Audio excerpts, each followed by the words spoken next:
This is Standing Watch. And now, Evangelist Norbert Link. Greetings, everyone, and welcome back to our Standing Watch program.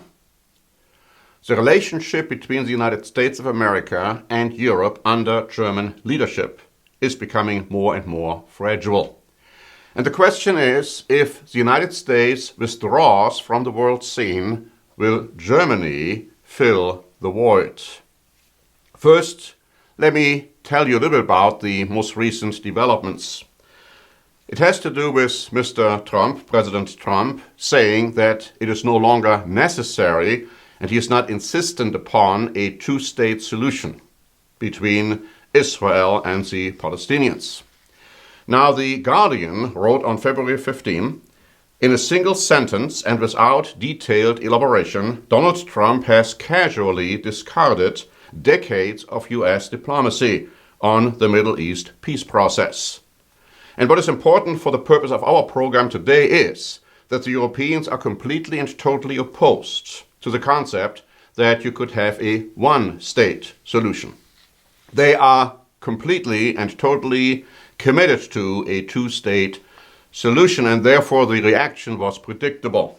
Deutsche Welle wrote on February 15, the head of a German parliamentary committee on foreign affairs, Norbert Röttgen, said, the two-state solution is the only way Israel can remain a democratic and a Jewish state at the same time. Niels Annen, foreign policy spokesperson for the Social Democrats in Parliament, said the alleged shift would torpedo, notice carefully, would torpedo the efforts of the United Nations and cause a break, notice, break, in German-American Middle Eastern policy. Simon Stein, a former Israeli ambassador to Germany, told the Bayerischer Rundfunk, which is a public broadcasting company, that abandoning the two-state solution was unrealistic and a lot of blood would be shed. A lot of blood would be shed before both sides finally end up returning to the two-state solution. And so, even Israel is opposed, many in Israel are opposed to this one-state solution concept.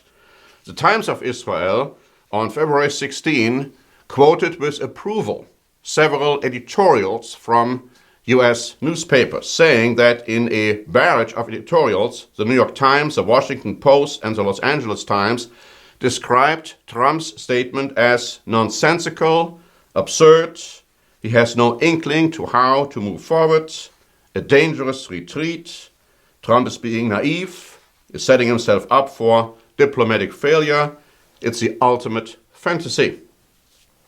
So far, the most recent developments.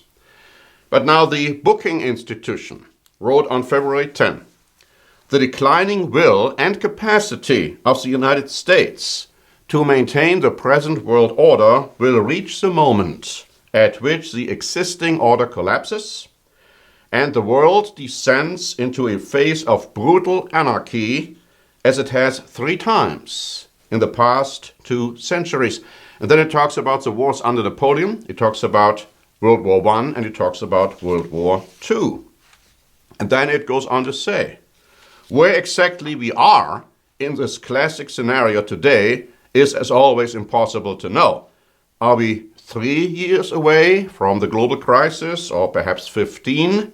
That we are somewhere on that path is unmistakable. Early signs suggest that the new administration under President Trump is more likely to hasten us towards this crisis than slow or reverse these trends. And not only that, notice what the Daily Signal wrote on February 10. U.S. military readiness is the lowest it has been in decades, leaving it unprepared to defend America's interests at home and abroad. According to multiple reports just this week, about 2/3 of the Navy's fighter attack aircraft and more than half of the Marines' total aircraft fleet are unable to even get off the ground. These problems are merely the tip of the iceberg. And so the question remains, who is going to fill the void? Is Europe going to fill the void under German leadership? Before you shake your head in disapproval and disagreement, notice these articles. Here's one by the EU Observer, dated February 10. German Defense Minister Ursula von der Leyen stated that the longer-term strategy would turn the Bundeswehr, the German army, into the, notice, leading NATO army in Europe, with small countries integrating their military forces into the German command structure. Just idle talk? Here's an article by The Local, dated February 15. As the largest economy in Europe and the power broker in the EU, Germany is the obvious NATO partner to step into the breach should the US draw back. Several headlines over recent months suggest that Berlin is taking its military commitments more seriously. In May 2016, the Defense Ministry announced that it was adding thousands of new soldiers to its ranks and increasing its spending by billions. Not millions, billions. Germany is a key contributor to the Very High Readiness Joint Task Force set up to deter a Russian assault on smaller NATO members. The German Air Force has also been involved in policing airspace over the Baltic region, while contributing significantly to a military cooperation with Poland and Denmark. But it doesn't stop there. The Telegraph wrote on February 9, Der Spiegel magazine has questioned whether it is time for Germany to acquire its own nuclear weapons. The Financial Times has called for Germany to think the unthinkable on the issue. Roderick Kiesewetter, who is the foreign policy spokesman for Mrs. Merkel's party, has called for Germany to take a leading role in setting up a European nuclear deterrent. And then Gustav Gressel of the European Council on Foreign Relations is quoted as saying, if the US is no longer prepared to do its part of the nuclear deterrence, Germany and France will have to fill this vacuum. Now, of course, there are voices saying, no, Germany is not going to do this, or Germany is not going to be prepared. My friends, we have been telling you for years, for decades, that ultimately a European Union under German leadership will develop. It will be a unification in military and economic and political ways. And it's going to be antagonistic towards the United States of America and Great Britain. How did we know? How could we know? How can these developments, as I described them today, play a role in what we have been saying? Or to put it more clearly, how did we know that the Bible tells us exactly what is going to happen? Well, because we do believe and understand the Bible. But you see, you can too.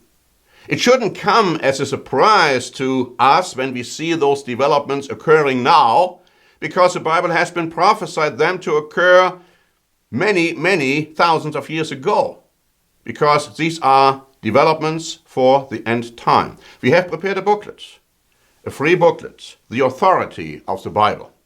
Now you should read this booklet because it goes at length into prophecy. It tells you from the pages of the Bible what is prophesied.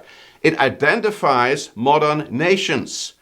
And of course the Bible doesn't talk about Germany per se or the United States of America, but it does talk about those nations which are identified as such regarding Germany and the United States of America and other nations. You need to know where they are being mentioned.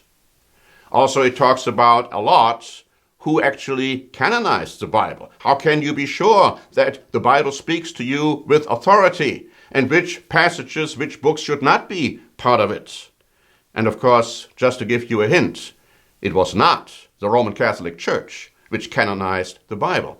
This and a lot more is being discussed in this free booklet, The Authority of the Bible. The Bible speaks to you with authority, and it tells you with authority what is going to happen. And since we do believe and understand the Bible, we speak to you with authority as to what is happening right now and how it coincides with and confirms the Scriptures.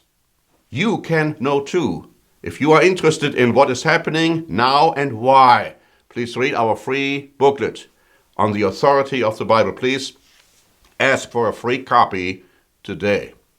Thank you very much for listening. This is Norbert Link for the Standing Watch program.